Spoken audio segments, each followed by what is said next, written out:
الحمد للہ رب العالمین الصلاۃ والسلام علی رسولہ الکریم اما بعد فاعوذ باللہ من الشیطان الرجیم بسم اللہ الرحمن الرحیم فألہمها فجورها وتقواها قد افلح من زکاها وقد خاب من دساها صدق اللہ العظیم ان اللہ وملائکتہ یصلون علی النبی یا ایھا الذین آمنوا صلوا علیہ وسلموا تسلیما الصلاۃ والسلام علیک یا رسول اللہ الصلاۃ والسلام علیک یا حبیب اللہ۔ میرے نہایت ہی واجب الاحترام سائیں جی اور آپ تمام بھائیوں، بچوں،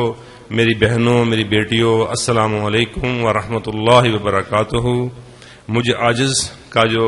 موضوع ہے آج کا وہ نفس کی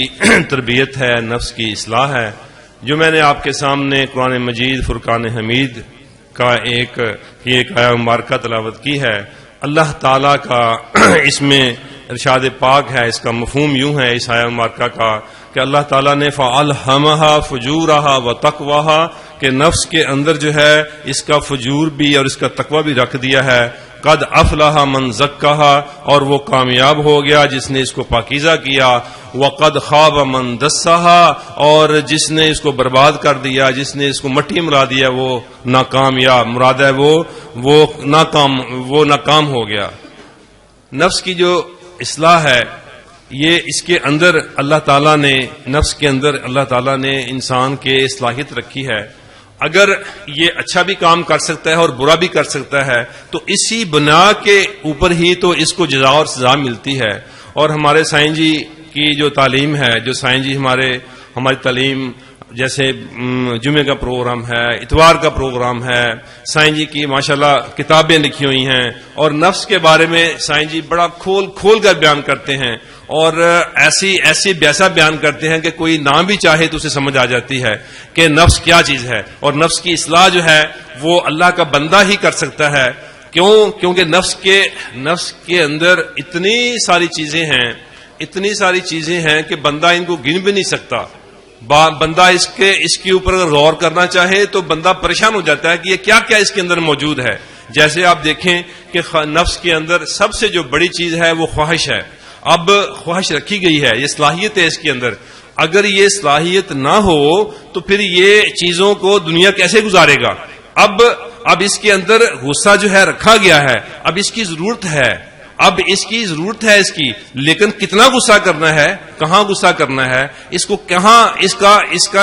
کو پینا کیسے ہے، اس کو برداشت کیسے کرنا ہے، یہ اصل میں کام ہے۔ جب نفس جو ہے وہ بے لگام ہوتا ہے، جب نفس کے اندر جو ہے وہ خواہشات کی بھرمار ہوتی ہے، جب غصہ انسان کے اندر جو ہے وہ پورے عروج کے اوپر ہوتا ہے، جب اس کے اندر حسد جو ہے وہ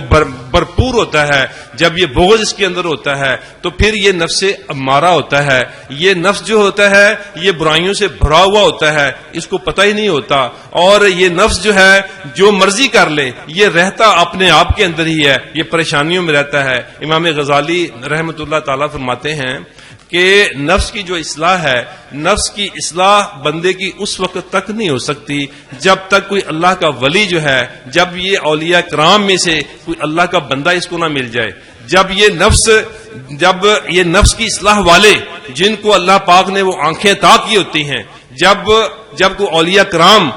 کرام وہ اللہ کے بندے ہوتے ہیں، اللہ کے وہ نایاب بندے ہوتے ہیں جن کا نفس جو ہے وہ نفس مطمئنہ بن چکا ہوتا ہے، جن کا نفس جو ہے وہ روشن ہو چکا ہوتا ہے، جن کا نفس جو ہے وہ قلب بن چکا ہوتا ہے، جن کا نفس جو ہے وہ اپنے اللہ سے وہ اپنا اللہ کو پہچان چکا ہوتا ہے۔ کیونکہ پہلے جو نفس کی اپنی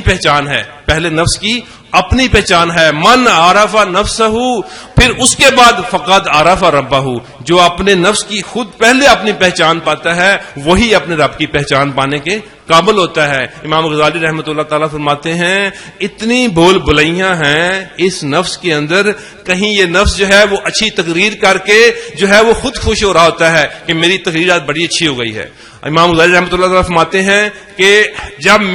میں بہت اچھی تقریر کرتا تھا، آپ کی باتوں کا مفہوم ہے، بہت بڑے مبلغ تھے، بہت اللہ کے بڑے بندے تھے، بڑے اللہ نے ان سے کام کروائے ہیں، اور یہ آج تو ہم 15ویں صدی میں بیٹھے ہوئے ہیں اور آپ دیکھیں کہ امام غزالی رحمۃ اللہ تعالی جو ہیں وہ 4 صدی میں 350 صدی میں پیدا ہوتے ہیں کہ نبی اکرم صلی اللہ علیہ وسلم صحابہ کرام سے بڑا تھوڑا فاصلہ ہے ان کا زندگی کا. تو اس وقت وہ یہ کہہ رہے ہیں کہ جب میں نے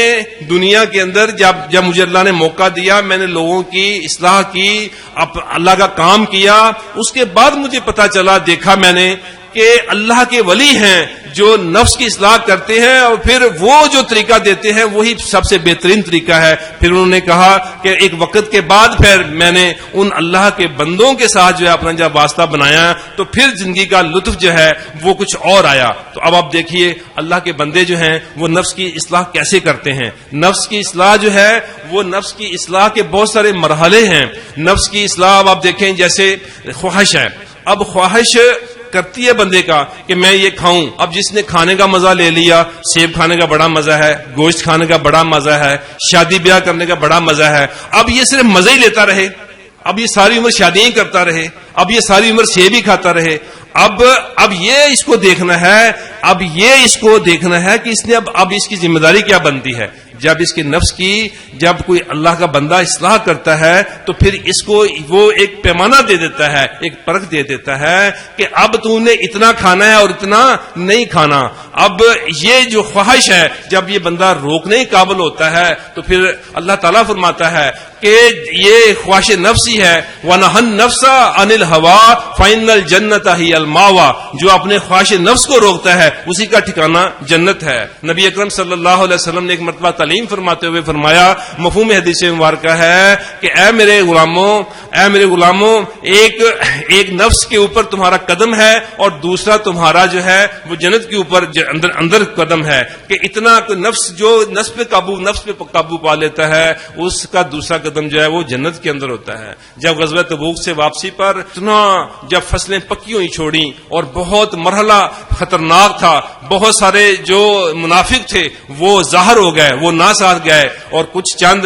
جو اللہ کے بندے تھے جو صحابہ کرام ایمان والے تھے وہ بھی نہ جا سکے. اتنی بھاری وہ جنگ تھی، اتنا طویل سفر تھا، فصلیں اس وقت پکی ہوئی تھیں، وہ چھوڑ کے جانا پڑی. اور پھر جب اس غزوہ سے واپسی ہوتی ہے تو آقا کریم صلی اللہ علیہ وسلم فرماتے ہیں کہ اے میرے صحابہ، تم اب ایک بڑی چھوٹی جنگ سے، جہاد اصغر سے، اب تم ایک جہاد اکبر کی طرف جا رہے ہو. جہاد اصغر سے، چھوٹے جہاد سے اب تم جہاد اکبر کی طرف جا رہے ہو. صحابہ کرام رضوان اللہ اجمعین ان پر قربان جائیں. وہ کتنے خوش نصیب ہیں جن کو نبی اکرم صلی اللہ علیہ وسلم جن کے براہ راست استاد ہیں. جب انہوں نے آپ صلی اللہ علیہ وسلم کی زبان مبارک سے یہ بات سنی تو وہ خوفزدہ ہوئے. مراد ہے کہ مفہوم ہے، اللہ مجھے معاف فرمائے، کیونکہ اللہ نے ان کے حزن اور خوف ختم کر دیے تھے. ان کو تشویش ہوئی کہ آپ صلی اللہ علیہ وسلم فرما رہے ہیں کہ تم ایک جہاد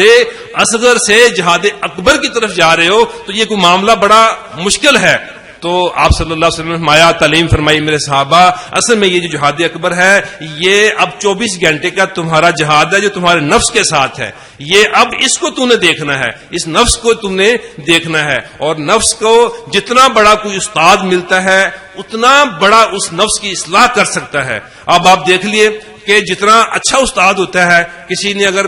کوئی بچہ میٹرک کر چکا ہوتا ہے اور بڑا ہو جاتا ہے، وہ 20 سال بھی وہ یاد کرتا ہے کہ میرا انگریزی کے ٹیچر تھے، وہ بڑے اچھے تھے، انہوں نے مجھے انگریزی پڑھائی، مجھے آج بھی انگریزی یاد ہے. کوئی کہتا ہے مجھے اسلامیات کسی نے پڑھائی، مجھے کسی نے فقہ پڑھائی، مجھے آج بھی اس کے اندر بڑا عبور ہے. تو قربان جائیں صحابہ کرام رضوان اللہ اجمعین اور اہل بیت رضوان اجمعین کے اوپر جن کو اللہ تعالیٰ نے نبی رسول صلی اللہ علیہ وسلم جیسی ہستی عطا فرمائی. انہوں نے ان کا تزکیہ کیا. وَيُزَكِّيهِمْ وَيُعَلِّمُهُمُ الْكِتَابَ وَالْحِكْمَةَ ان کا تزکیہ کیا، ان کو علم عطا فرمایا اور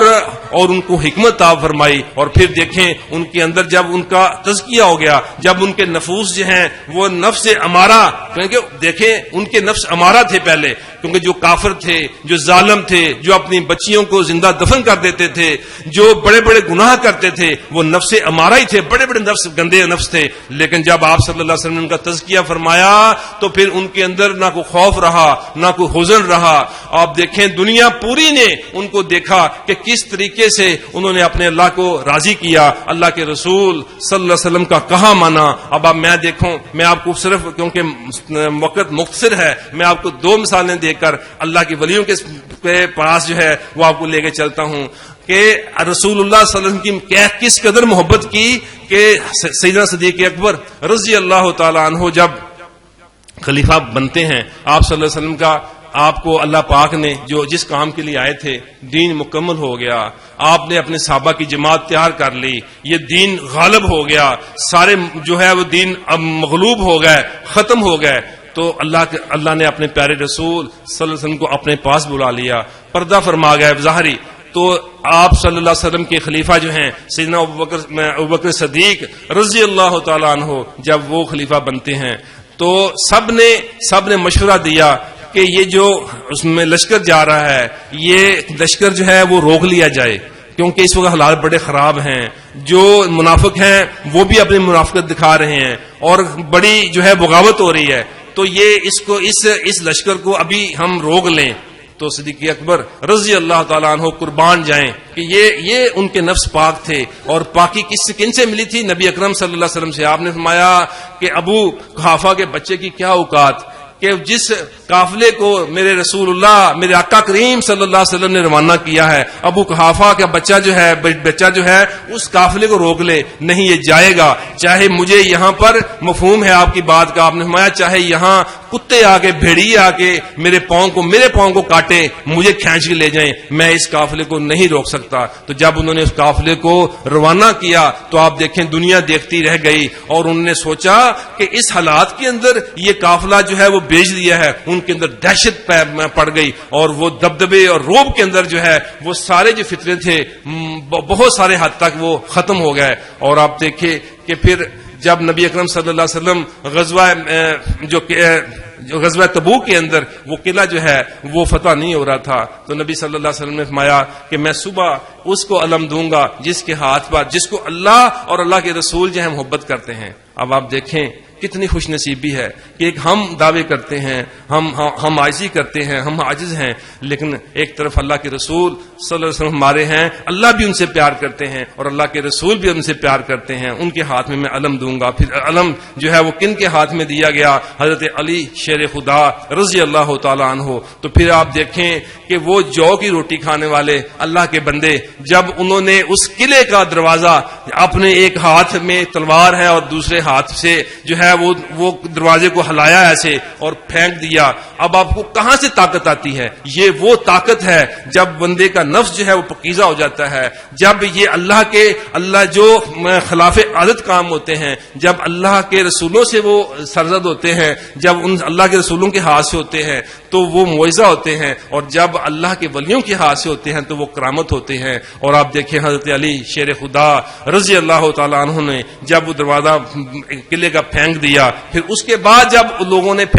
اٹھانا چاہا تو کہتے ہیں ایک روایت میں آتا ہے 40 لوگوں نے اٹھانا چاہا نہیں اٹھا، پھر 80 لوگوں نے اٹھا کے اس کو پرے رکھا. تو میں جو کہنا چاہتا ہوں اختصار کے ساتھ، اللہ کے ولی جو ہیں جب بندے کو کوئی موقع مل جائے، اللہ کے ولی جب کسی کے دل کو صاف کرتے ہیں، نفس کو پاک کرتے ہیں تو پھر کے اندر سے حزن اور غم دور ہو جاتے ہیں. جیسے آج آپ دیکھیں جو ملک کے جو دنیا کے حالات ہیں، یہودی جو ہیں مسلمانوں کو بظاہر مار رہے ہیں، یہ آج کی بات نہیں ہے، یہ یہودیوں کا یہی وتیرہ رہا ہے اور یہ آج کی بات نہیں ہے، یہ اللہ والوں کے ساتھ ایسے ہی ہوتا رہا ہے. قرآن مجید اٹھا کے دیکھیں ایک واقعہ اللہ تعالیٰ خود نقل کرتے ہیں. اللہ تعالیٰ فرماتے ہیں کہ وہ ان لوگوں کا کیا قصور تھا کہ ایک ظالم بادشاہ نے خندق کھودی ہوئی تھی. وہ اتنا ظالم تھا، وہ کہتا تھا کہ میں خدا ہوں، نعوذ باللہ، اور خندق کے اندر آگ تھی اور جو وہ لوگ لے کے آتے جو کہتا کہ تو خدا ہے اس کو وہ چھوڑ دیتا، اور جو کہتا مفہوم ہے اس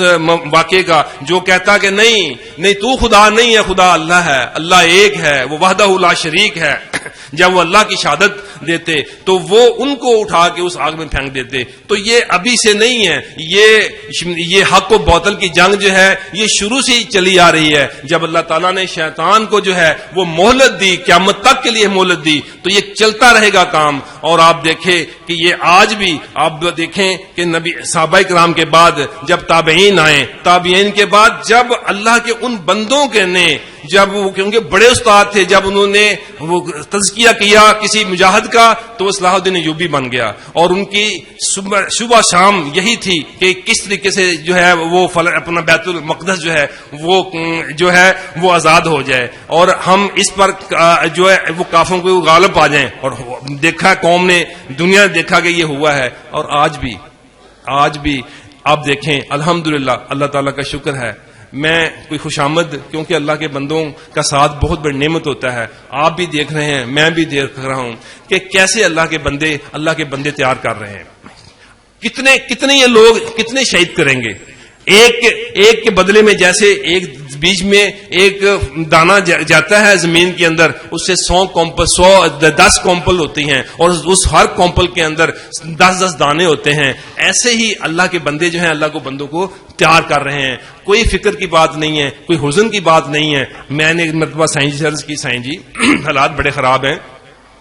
اب کیا بنے گا، اب کیا ہونا چاہیے؟ تو سائیں جی مجھے فرماتے ہیں، محمد الیاس فکر کی بات نہیں ہے، جب موقع آئے گا تو ہم سب سے آگے ہوں گے، ہم سب سے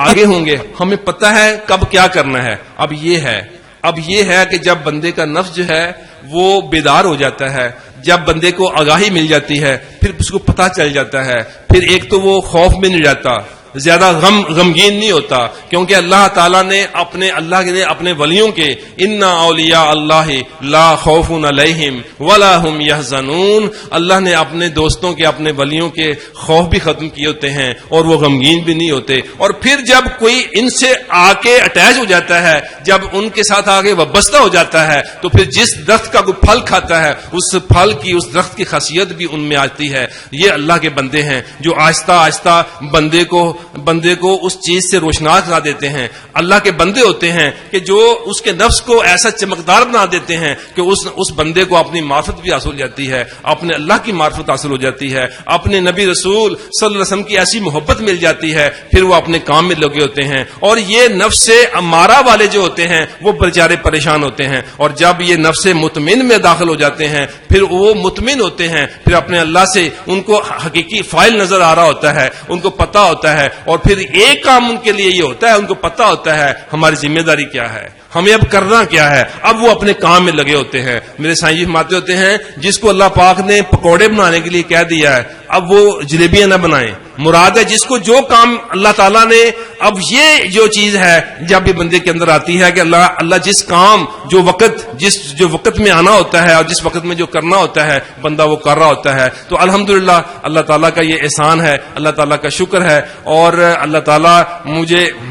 الحمدللہ جیسے سائیں جی محنت کر رہے ہیں، اور اللہ کے جو بندے ہوتے ہیں ان کی محنت کبھی رائے گاہ نہیں جاتی۔ اللہ تعالیٰ تو فرماتا ہے کہ جب تم میری راہوں کی کوشش کرتے ہیں ہم تم کو راہیں دار فرما دیتے ہیں، اور جو اللہ کے ولی جو اب محنت کرتے ہیں، جب اللہ کے ولی جو ہیں وہ دعائیں کرتے ہیں، تو یقیناً اللہ تعالیٰ ان ولیوں کا جو ساتھ ہے، کیونکہ ان کے ہاتھ جب اللہ کے ولی اٹھاتے ہیں تو اللہ تعالیٰ ان کے ہاتھوں کو نیچا ویسے نہیں چھوڑتا۔ اللہ تعالیٰ ان سے بڑا پیار کرتا ہے، کیونکہ آج دیکھیں، آج سب سے جو بڑا فتنہ ہے وہ مال و دولت کا ہے، آج سب سے بڑی جو مصیبت ہے وہ پیسے والے لوگوں کے اوپر ہے، کیونکہ پیسے والے لوگ جو ہوتے ہیں، جو صاحب ثروت لوگ ہوتے ہیں، ان کے لیے بڑی مصیبت یہ ہے کہ بچوں کو وہ عیش و عشرت میں پال رہے ہوتے ہیں، اور بچے وہ سمجھ رہے ہوتے ہیں یہی ساری دنیا ہے، یہی سارا کچھ ہے، ان کو پتہ نہیں ہوتا کہ اصل زندگی جو ہے وہ کیا ہے۔ تو یہ معاملہ کیسا ہے کہ اللہ کے بندے ہیں، جب بندہ اللہ کے بندے کو پاس ماں باپ آ جاتے ہیں تو ماں باپ عقل والے بن جاتے ہیں۔